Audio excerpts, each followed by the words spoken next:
it became almost part of the American values post 9/11 to demonize the Middle East. Are we good? Is that our clap to start? Yes. Hi, and welcome to another episode of Unapologetic. Today we're speaking to Jess Natale, who is the person behind the very influential and very largely followed Instagram account So.Informed. Jess, it's a pleasure to have you with us. Yes, thank you so much for having me. Yeah, thank you for your time. Jess, we're going to get into your life briefly and sort of your background. But before that, I just have one question before we actually dive into this a lot deeper later on in the interview. In the last 6 months, as So.Informed, covering the world, but mainly covering the events in Gaza, what's the one thing you think you've learned the most? I don't know so much that I've learned something, as my views of the world have just been affirmed over the last 6 months. You say affirmed. How have they been affirmed? I think I've always been quite cynical and quite in the space of questioning authority. And it's not to be negative right at the beginning, but I do think I've always questioned the humanity of others. And it's been affirmed in a very negative way, frankly. Okay, that's interesting. I mean, it's not surprising, but that is interesting, and I'm sure as we unpack it through this conversation, it will be very revealing. So tell me about So.Informed. When did you start it? And when you started it, what were you doing, and what were you doing before that? Yeah, I started So.Informed in February 2020. Okay. I was volunteering for Bernie Sanders' presidential campaign, doing voter outreach, and I was very frustrated by this narrative that he is a communist. And so, in an effort to give other volunteers the language to talk to people around the country, I started making little infographics inspired by the conversations that I was having with voters. Okay, so from the start, you started making those infographics for the campaign or on your Instagram account, So.Informed? Oh, it was just for myself. It was just for me and the volunteers. So it was on So.Informed. So it was published on So.Informed. Yeah. Okay, cool. And so before that, you were doing campaigning. Were you ever involved in journalism or content generation prior to that? Yeah. So my background is journalism and marketing. Okay, cool. That's the experience that I had. I was freelance writing for several years before I started So.Informed. And when you started, was it mainly about tackling the misinformation around the Bernie Sanders campaign? What were your goals? What were your expectations? What did you think would come of your account? And what did you think you'd be speaking about a lot of the time? I did not have any expectations for what I was creating outside of just, let's get through the primaries. Here's how to talk about Bernie and his platform.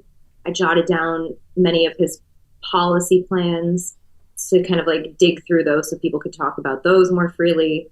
And quickly, I realized that there was much more to talk about. There were many issues. And I think that came to a head when Bernie dropped out and it was Biden and Trump. Okay, so was it because of the response, or was it because there was a lot of information and misinformation out there which you felt you wanted to tackle? Yeah, it was a little bit of both. I think it was once Bernie dropped out, what I felt I needed to talk about was the danger of Donald Trump. And I think that brought in hundreds of thousands of follows once I started talking about the general election and what we were up against and the dangers of Donald Trump. There was one post that I could think of off the top of my head that was called "The Psychology of Trump Supporters." And it was shared on a lot of right-wing websites. And so that got a lot of eyes on it. And that's kind of when the page, I don't want to say blew up, but that's when like people started noticing it and sharing and engaging with the content on a much larger scale than during the primaries. And so when you started this, I'm guessing this was like a part-time gig. It couldn't have been your employment, or, I mean, is it still a part-time gig? I don't even know. I have a full-time job. I don't make money doing this. This is just something I do when I'm not working. So wow, that's pretty incredible. So even now, 2 years later, as it's grown and it's become much bigger, This is still sometime you do part time? Yeah, it's been 4 years now. Do you So mind if I do you mind if I ask what your full time job is? yeah, I work at a nonprofit that's focused on prison abolition. Okay. It's just me doing this page. And I think a lot of people are very confused by that. So that's one of the biggest misconceptions about the page itself. It's literally just me. I don't get paid to do it. I don't monetize it. It's just something that I like feel that I need to be doing. And I'm guessing like it's like the frequency of posting. Does it depend on what's happening in the world and how much time you have? That's it. Yeah, I make the time. I make the time. But yeah, I can't cover everything, and that frustrates me every day. But it is when there's obviously right now there's a genocide happening in Gaza, and I try my best to update every single day on the stories, and then I sit down and do really thorough breakdowns weekly. So like in your mind, what's your time allocation for this per day? Is it like a 2 hour thing a day that you're going to set aside to? Is there a schedule, or is it just whatever happens? Your time sort of like it like does this just take your whole day aside depending on what's happening, or like do you allocate like this is I'm going to work on this during my lunch break or at the end of the day, or how do you even like what's the process behind how you figure this out?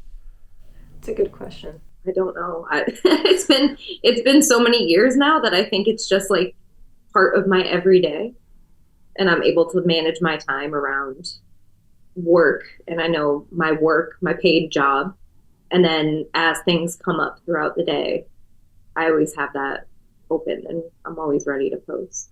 Okay, walk me through like in terms of what you're covering. So I'm guessing right in the beginning, it's sort of combating the misinformation from the Trump campaign, and then during the Trump presidency, there's a lot of stuff there around COVID. There's a lot of stuff there around abortion rights. There's a lot of stuff there about LGBTQ and all that kind of stuff. So sort of like walk me through, and I don't think it's evolved. I think if anything, it stayed consistent.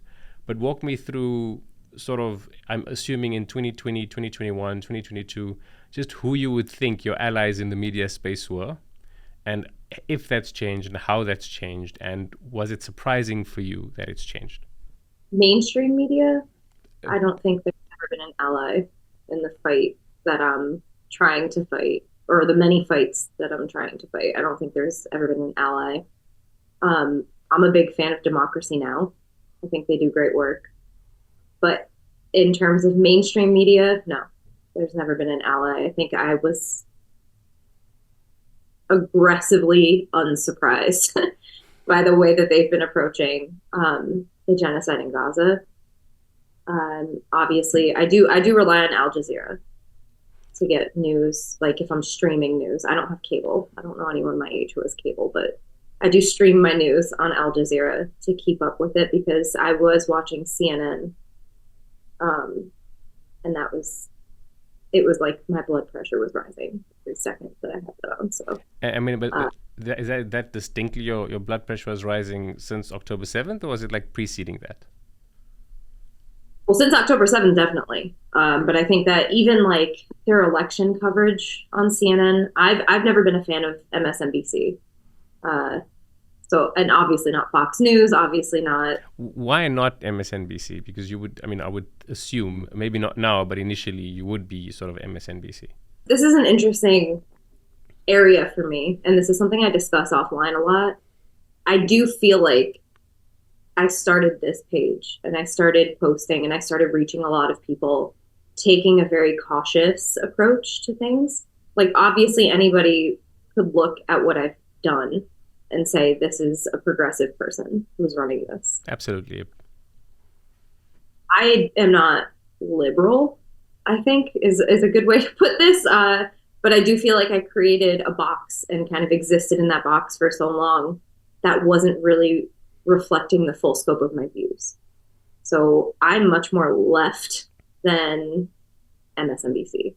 So it's been years of me just not feeling like, I don't like, how do I phrase this? I don't like people who toe the line, kind of, who are trying to appease certain interests. And I feel MSNBC has always fallen into that, and at CNN as well. So that's not how I like to consume the news. And I feel like I made a conscious decision maybe a year and a half ago, that I didn't want to be complicit in that mindset.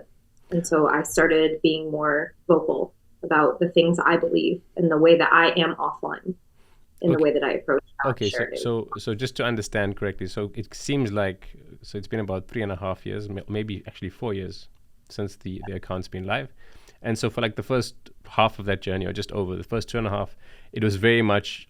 I'm guessing you were not pretending to be neutral, but you were providing.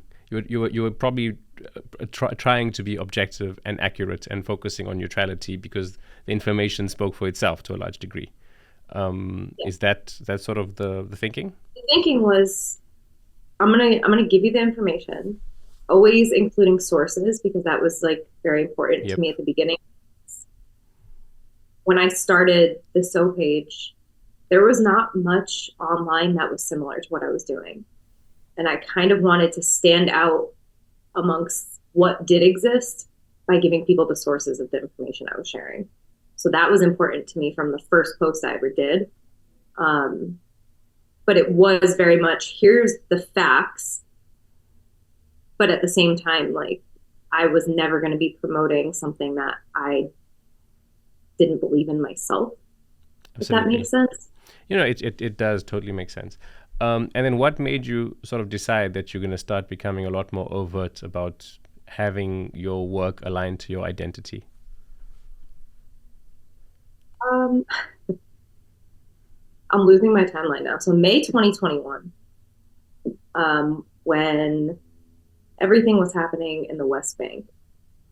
Wow, that Uh, that this surprises me. It surprises me that I was expecting. I mean, please do continue your answer later on, but I was expecting it to be something about U.S. domestic politics. But anyway, just oh continue. Yeah. no, it was that moment. So maybe to take like 10 steps backwards to Okay. kind of like put this into perspective. In the summer of 2020, I decided that I wanted to like open up the idea of doing collaborations with other people, like sharing other people's writing and their work, and then I would design posts around what they had written. And I had received a request to do a post about the annexation of the West Bank. And that to me felt very important because I did not feel I had been speaking outside of US issues at that time. So I did that post with somebody he's not my friend. And he has gone on to create an amazing page on the same platform called Let's Talk Palestine, Okay. which is specific to teaching people about Palestine. But we had done that together, and that was kind of how I started posting about global issues. Um, and we were consistent in posting together. But it was May 2021 that everything kind of shifted for me in the way that I was approaching what I was talking about and how I was talking about it, because I was covering what was happening. Tell us. I And mean, tell us for the sake of our audience, but also for me. I mean, just remind us because with covering Palestine, it's almost always bad news, unfortunately. So just tell us specifically what was happening in May 2021, and what you were trying to inform the audience about. yeah, it was the Sheikh Jarrah neighborhood Okay. that was under heavy attack. Frankly, I don't know how else to say this. It was under attack. They were kicking people out of their homes, and there were calls from the Palestinians in the West Bank and all of Palestine, really, for the global audience that was watching this unfold on social media to speak up for us. And in comparison to what we're seeing in Gaza now, obviously it's much different, but it was daily brutality being live streamed again on our phones.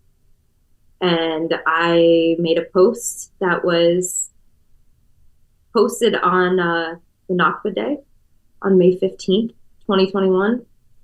That was about like this is what the history of Palestine looks like. And I had done that post with some activists on the ground Okay. in Palestine.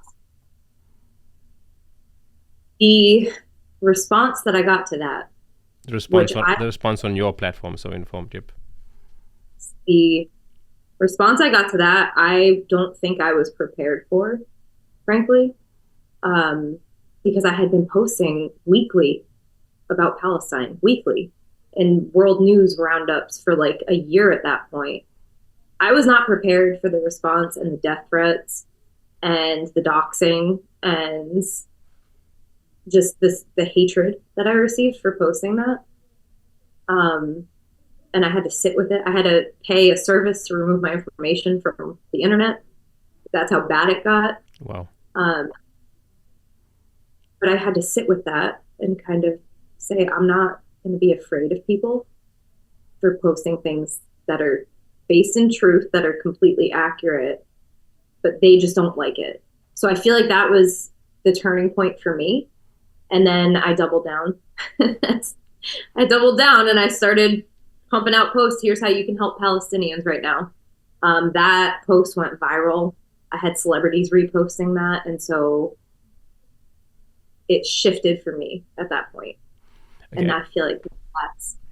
I just want to go back to this because, I mean, you've spoken about this May 2021. So back then, do you remember how many followers you had on Instagram? 2 million. Okay, so and now you have, it's about 3.1 million.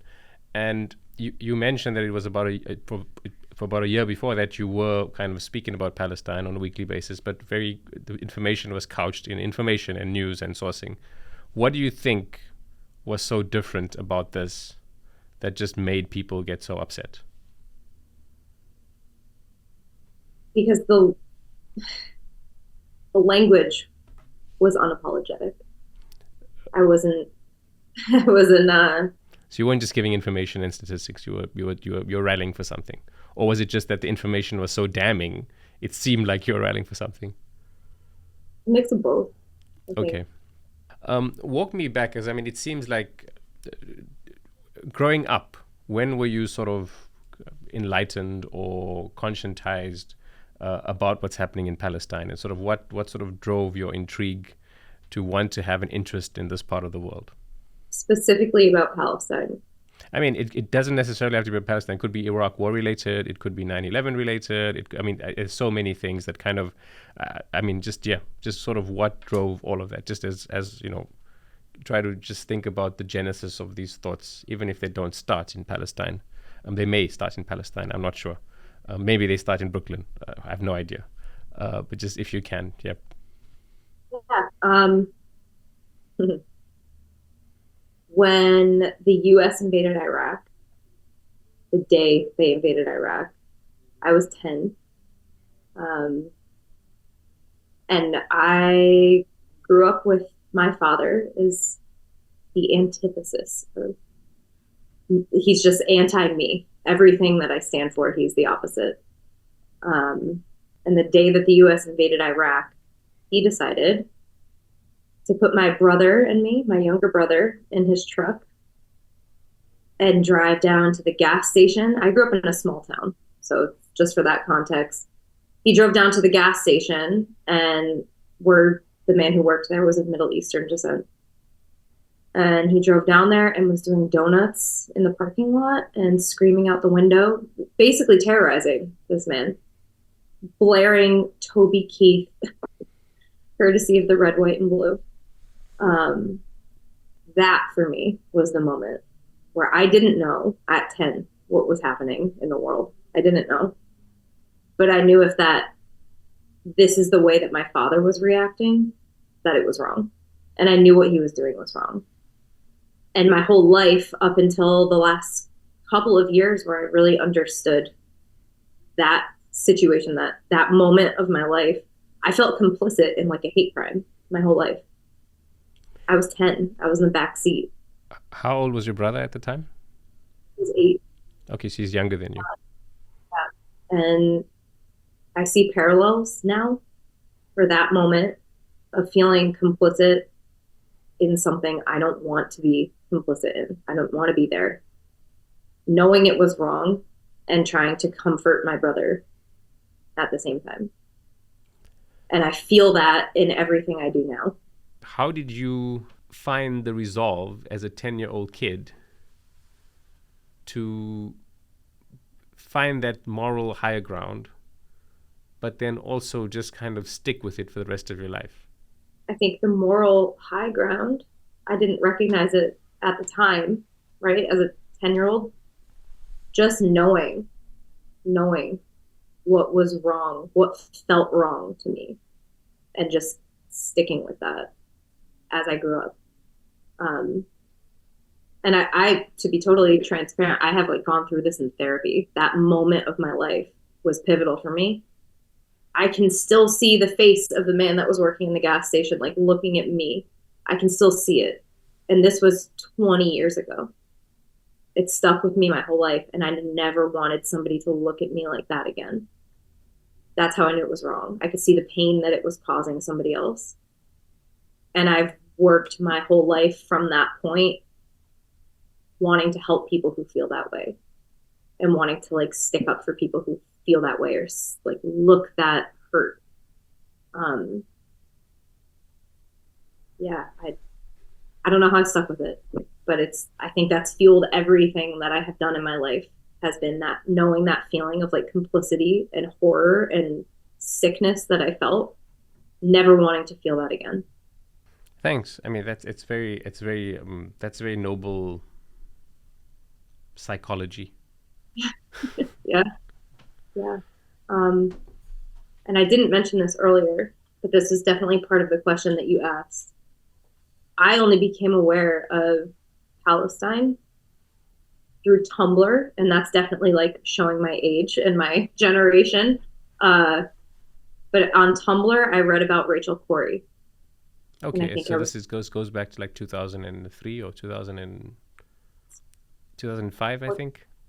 2007. Okay. It's 14, and I read about Rachel Corrie.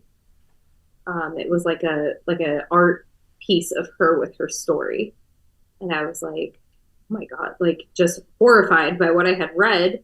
And then I Googled, and I think that's kind of also parallel to me now. Is I'm big research. I'm a big reader. These are all my books in my office. But yeah, 14 was when I became aware of what was happening in Palestine. I mean, you don't have to answer the next question if you don't want to, because it does start getting a bit personal. But how did you then confront your father, or did you confront him, or maybe you confronted him many years later? But how did that then impact your relationship with him? No relationship with him. I have confronted him probably when I was 18. So it took you 8 years from that moment and it just sat with you for 8 years. That specific moment, I don't think we ever talked about that. But that's who he is. That's who he is. And that was when I was 10. I finally was able to leave his house at 13, move in with my mom, and escape. It felt like an escape from that. And I think my whole life, I have never wanted to be or be surrounded by somebody filled with that much hate. And I think that that's driven a lot of who I am now. Thanks for that. Coming back to So.Informed. So, I mean, just again to go back to May 2021. So the reaction is people were obviously giving you death threats. There's ever been a point where your followerships kind of like took a hit? And I'm not asking this because we care about followers, but I'm asking this to understand the perception of the work you do. So like, is there ever a point where like, a bunch of people who don't agree with what you say just kind of unsubscribe, unfollow, and then it kind of, rebalances out? Like, how is that chart looked? Or is it just always been, as people are falling off, more people are joining?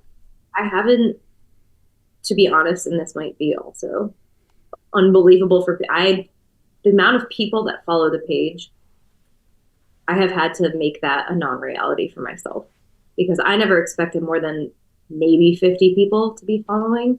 When I created it, I had no idea. I couldn't have dreamed that this is what it would have become. And I think the day that the page had 1 million followers, I shut that down in my mind. So I don't check. I don't. How do you shut that down in your mind? I disassociated, frankly, because it's not normal. It's not normal for one person to have access to that many people. Because I'm not selling like makeup.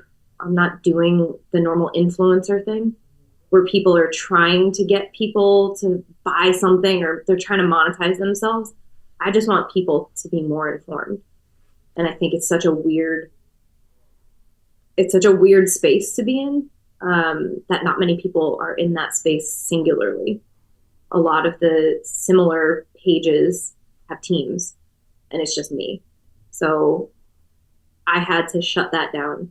Like, I'm posting for my friends. It's kind of and it makes no sense. And I don't really know how to deal with it now. It's not, I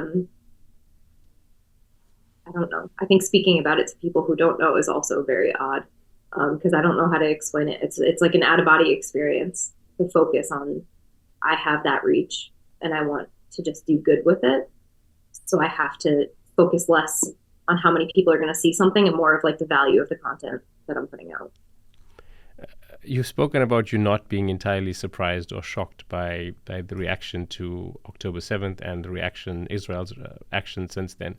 Is there any sort of either individuals or government people or entities or media outlets which particularly though have kind of disappoint you and hurt you? Or is it just like, no, this is all what I expected, this is exactly what I got? Or is there like are there examples that pop up in your mind of a particular article you read or a particular moment or a particular reaction from someone that just kind of really, they did a lot worse than you expected and it was a deep disappointment? Everyone. I wasn't surprised by the media at all. My experience with understanding media bias began during Occupy Wall Street. So I've noticed that since I was 18. That's almost half my, well, not almost half my, that's 12, 13 years ago now that I've been very aware of media bias. So I was not surprised whatsoever, particularly given I've been paying attention as somebody who is constantly consuming the news. I've noticed for years the way that the media covers Palestine, and it's always flawed. It's always biased. So I was not surprised by the media. I think I was surprised and vocally, publicly, very disappointed in Bernie Sanders. Tell us why. Yeah, in May 2021, and I pulled this up. I pulled this up and shared this. In May 2021, I think it was a week of Israel tormenting people in Palestine, and Bernie put out an email and a social media post calling for an immediate ceasefire, linking a petition for his followers and his supporters to sign the petition demanding an immediate ceasefire. That was a week. It took him 4 months, maybe at this point. It was 4 months into the genocide in Gaza where he started speaking up aggressively. He still hasn't called it a genocide. I can recall clearly a soundbite where he says that the talk of calling it a genocide makes me queasy. Yeah. Yep. And in the same vein, AOC. Is AOC, does it go back to May 2021 or is it since October 7th? Since October 7th. I know here in Brooklyn, she was approached by people at a movie theater, and they were saying to her, call it a genocide. And her reaction was so ridiculous. Like, you're not helping anyone. You can't do this. You can't approach me like this. And maybe a week later, she was on the House floor calling it a genocide. But that was still almost 6 months into the genocide, where she felt like she had the backbone to do it. And that is disappointing for me as somebody who has looked up to her as a young person getting involved in Congress, who is seemingly progressive, genuinely progressive. I was very disgusted with both her and Bernie. I still am, and I don't know if you're going to want to run this part, but I was at an event in DC on Monday for the launch of Zateo, the new media thing, yeah. AOC was the special guest of that event. And he was asking her, a lot of young people, particularly, but a lot of progressive people are frustrated by how long it took you to call this a genocide. And she gave such a word salad response, wouldn't call it a genocide at the event. He asked if she felt that the Biden administration was complicit. Again, word salad. her answer was very much, well, there's a famine, an impending famine. And if we don't do anything, then we're complicit. So that for me kind of solidified, like, it's going to take so much more pressure from people to get her to where she needs to be if she wants to be the progressive hero that she acts like she is. Have you visited any parts of either Palestine or the Middle East? I have not. I have, honestly, I've been out of the country once in my life when I was younger. If I had the means to travel, I would love to. I would love to. How do you think, and do you think that there is some sort of answer to getting US politicians, and literally we are speaking about those who are regarded as usually the most progressive, Bernie and AOC. What do you think it takes for, and I'm not just talking for the fringes, to just get, not even the majority, but just a sizable sort of center that really aligns with the moral values that the US likes to speak about? Do you think, you mentioned that you're cynical and unshocked, so do you think this is just wishful thinking, or do you think there is a path to that? I don't think with the current state of US politics, with all of the special interest money that influences our elected officials more than the will of the people does, I don't think that there's a path forward for anybody to change the stance that they've taken. It's been more than 6 months now, right? I don't like the narrative that, oh, well, they're speaking out now, so give them grace. I don't like that. I don't agree with that. I think what we have seen since October 7th, it should have taken no more than a week for somebody to speak out and say this is wrong. And I give all the credit and all the respect to Representative Cori Bush. She was one of the first elected officials to say this is a genocide. And she was the first one to create some sort of platform where people could sign on to her call for a ceasefire. So if you don't have the moral courage to stand up right at the beginning, I don't know what it would take, because people have been calling every day. Millions of people have called, emailed, reached out, protested outside of people's homes. But isn't that reason to have hope in itself? The fact that there's such a large constituency and so many people out on the streets sending emails, lobbying, etc. Or do you think eventually it just doesn't translate into policy? I don't think it's going to translate into policy unless we get people into office who are going to make that a reality. Because the people currently in office have no desire for that to be a reality, and they're showing us that every day. Elizabeth Warren's called it a genocide now, I believe. Elizabeth Warren, yeah, she said that legally it could be considered a genocide. Yes, she did say that. You're right. That's exactly what she said. Just what's your thoughts on that? Just too little, too late. Far too little, far too late. Yeah. Do you think there's hope for the future with a future generation and people moving forward? That's the one question. But the other one question I actually want to deal with before we get there is, you mentioned special interest money, right? Now, is this just a function of special interest money, or in your view, it's also very much about white supremacy, centering whiteness in discourse, and frankly, still really having very dehumanizing ideas of non-whites, and particularly non-whites outside of North America?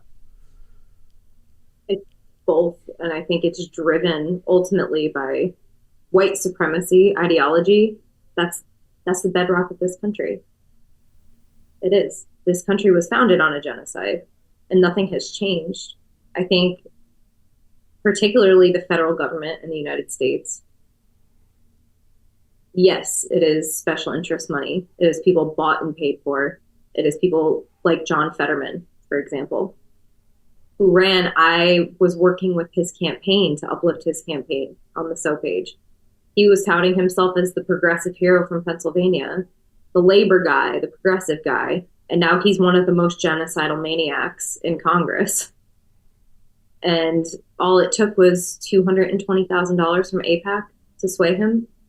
So I think it's, yes, the special interest money, but I do think that in the United States, Hollywood and the media have done a very good job of demonizing and dehumanizing the Middle East and people from the Middle East, people who currently live in the Middle East. And I think that is white supremacy, but I also think that is like the post 9/11. I don't know. I don't know how to phrase this. It's just, it became almost part of the American values post 9/11 to demonize the Middle East.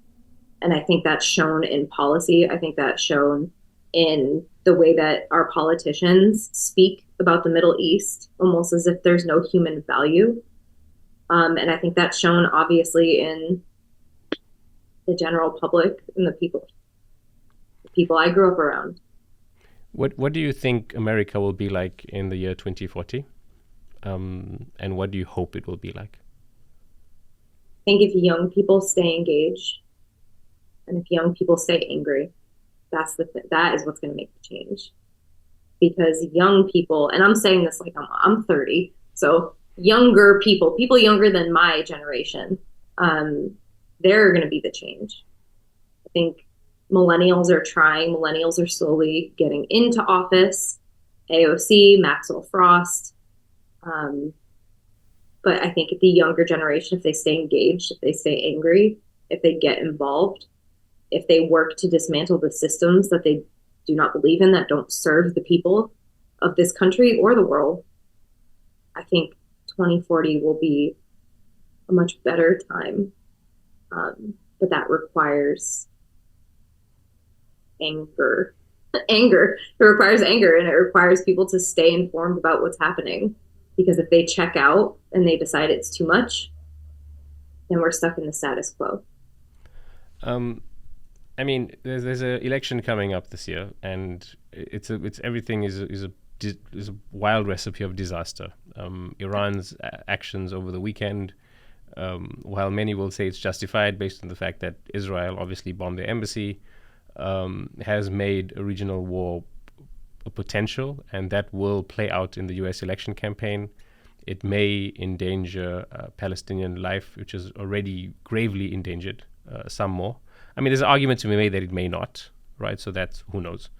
But the thing is, fundamentally, in the White House, you have someone who many people call Genocide Joe, and many people think absolutely legitimately is responsible and complicit in this genocide.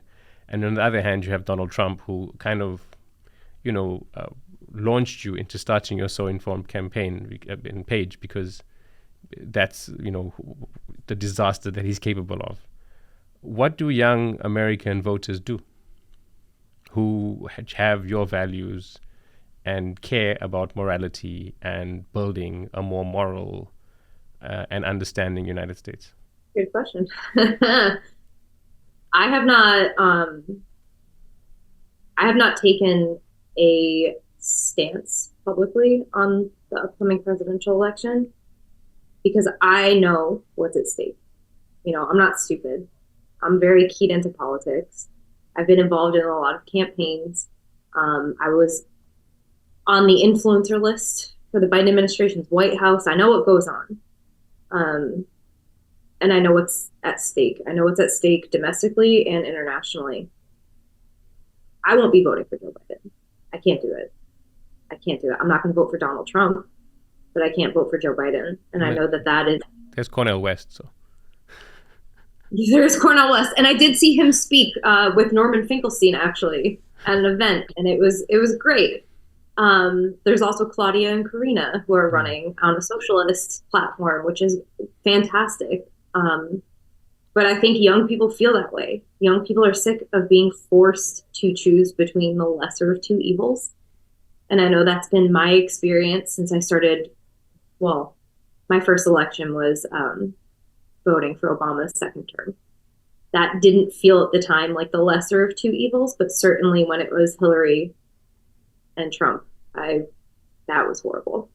But it's been this way, and it's what young people have known. We're given two shitty candidates who we don't want, and we have to vote for one of them who is going to be less harmful in my day-to-day life. I think that is the mentality of a lot of Americans. How is this going to impact my life? And I think looking at the president for that answer is wrong. You need to look at down ballot. Who is in your local area? Who's going to impact your life? So that's my focus in what I'm going to be doing leading up to the election. I'm not giving my energy and my time to a candidate that I don't believe in and support. Do you think that if Obama was still in the White House when October 7th happened, do you think, and you're setting a very low bar even by saying, do you think he would have done better than Joe Biden? But do you think he would have done a lot better? Because I mean, it's asking if he would do better than Joe Biden. I think there's many people who would have done better than Joe Biden because it's just been so bad. But do you think it would have been different enough so that we wouldn't be living in a scenario where I would like to think that without a doubt in 40 or 50 years' time, when history records this, they record it as an extremely dark, open genocide that occurred. But do you think there's any US politician who could have been in power, who could have, it still would have been bad, but maybe not have gotten that bad? Obama, no. Do I think he would have placed conditions on the military aid package that he signed for Israel? No. I think people have very interesting recollections of Obama's time in office, and they don't like to think about all the drone strikes he oversaw in the Middle East. So no, I don't think he would have been a hero in this situation. The bar is extremely low, right? Like you said. Yes. But he would have done better than Biden, right? Better than Biden? I don't know. Maybe. I don't want to be, the Bernie bro that says this, but I do think Bernie, if he had won, I do think that he probably would have done a much better job. I think the things he's been saying, despite not calling it a genocide, because that makes him uncomfortable, he has been very clear that we need to condition the aid. No more money to Israel. What they are doing is crimes against humanity. And I think he would have taken that stance because Biden has been doing a lot of things without congressional approval. And I'm trying to inform people of that as well. A lot of the decisions that have been made in this administration have not gone through Congress. It's been the administration making the decisions. So yes, the blame does fall on Biden and it falls on his administration. I don't think a Republican would have been any better in the situation, but I do think like Bernie comes to mind as one person who would have done right in this reality that we're living in. Jesse, just final question. Well, it's two questions. How do you think the world, and when I talk about, I mean a global society, not American society, how do you think we kind of heal from this? Because it's a very, very massive crime that's occurring. It isn't the biggest crime in terms of numbers, but just because of the mere visibility and the fact that it is happening, it's broadcast so live, it has definitely resonated throughout the world, and people will remember this for a long time. How do you think we heal from this? And do you think we will heal? Have to believe that we will. I have to believe that. And I'm the biggest pessimist you'll probably ever meet, but I do have the slightest bit of optimism about the future because of young people and because of what I have witnessed. And that's my thing. I think I want to make clear as we're speaking. I will never know what it is like to be Palestinian and watching this genocide unfold on my phone every day. I'm just a witness. I'm a witness to this. I can't feel it the way that so many other people can feel it. But the empathy that I have, I think I'm seeing in so many other people and not just young people. I talk about this a lot. I'm out weekly at the rallies and protests in the city here. The narrative that's being pushed by the Democratic establishment, that what we're seeing is young people, young leftists, young radical kids out on the street, that could not be further from the truth. It is people of all ages, all backgrounds, all races, all ethnicities, all religions that are out standing up and saying, we need an end to this genocide. We need to see a free Palestine. So that gives me hope. The people I see on the streets, that gives me hope. And the people who message me privately on the So page, that gives me hope. The people who are expressing, like, you're giving a voice to something that no one cared about for so long. Like, we need more of this, and I think we are seeing more of that. And for what it's worth, I do think mainstream media, as complicit as they have been in the genocide, there has been a massive shift in the tone over the last 6 weeks. I have noticed the coverage has changed significantly because you can't escape the reality. It is a genocide. Do you still seeing it change a lot, even despite the fact that Iran has now, launched 300 missiles at Israel, even though it didn't create much damage because of the missile systems and the fact that many countries rallied to the defense of Israel? Do you see that changing, or do you think it's still moving in the direction of, holding Israel more accountable? No, I don't. I think maybe there was 5 minutes. There was a 5-minute period of time. I haven't noticed a change in the view that Israel is a genocidal state. They're committing genocide. They're out of control. They need to be sanctioned. I mean, I was like, I don't know how radical I want to get in this interview, right? Like, I had conversations before we got on. You can get as radical as you feel comfortable. Yeah, we need to abolish Israel. That's my view. And I think any settler state should be abolished. I mean, just to put qualifiers there, because people could misinterpret what you're saying, and I'm guessing by abolished you mean the state as it stands today as a Jewish-only state, which treats non-Jews as second-class citizens, needs to go. But the fact that they are Israeli citizens and that they live there and that we have a new state, yes. I'm assuming that's what you're saying. Yes. I don't mean commit another atrocity. No, that's not what I'm saying. Yeah. But I am saying in the current state that it is in, was it 2 days ago now? 2 days prior to today that the U.S. House of Representatives passed a resolution saying, from the river to the sea, Palestine will be free. It's hate speech. They consider that hate speech. And I think it's things like that the U.S. government it's becoming complicit in this very warped narrative, in this very feeding into the hatred instead of stopping to acknowledge what people are actually saying. And I don't know. Now I'm nervous. I'm like, should I have gone that far? No, I'm of the belief that things are different now than when I was growing up and we were seeing 9/11, post 9/11, Iraq and Afghanistan. That was all through the mass media. That was on the news. So we were seeing it with the biased lens of CNN, which I believe Howard Zinn actually spoke about this, that at CNN, the executives were telling the anchors on air they had to A, wear American flag pins, and B, they weren't allowed to show the atrocities that were being committed against civilians. So if you were me, my family, anyone in the US watching, you wouldn't have known about the civilian casualties because the media wasn't telling you.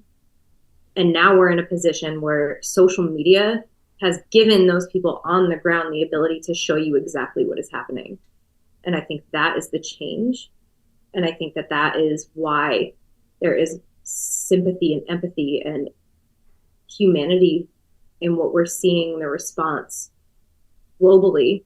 But I can only speak to the US as someone who's here. But that's the change, is people have been given the ability to share in real time what's happening, and we can hear their voices and see their faces, and we can register that it's human beings that are impacted by this genocide. It's not just numbers that CNN is rattling off. Final question, Jess. You've mentioned that you can't ever understand or feel what it's like to be Palestinian, and neither of us can do that. But if you could speak to a Palestinian child in Gaza right now who, is trying to find food and is probably really, really hungry and really tired, what would you say? Um, that's hard. That's a hard question. This child likely has only known what it is like to live under apartheid. They've only known that their whole lives. The people of the world see this as wrong. We know this is wrong. There are people fighting for a free Palestine who will never know what it is like to live in that reality. People are fighting, and I think the spirit of Palestinians is something that is unparalleled. There's no comparison globally. There are people who are finding joy in the middle of a genocide, and we're seeing that. And I like to remember that, and it puts things in context for me. So those children who have known nothing else, they're gonna fight, because that's like the spirit of Palestine, and it's beautiful. It's beautiful to witness. But people are fighting, and we do not agree with our leaders, and that has been my message consistently. You don't agree with your leaders, do something. Jess Natale, thank you so much for joining us on Unapologetic, and thank you for being very unapologetic. Thank you.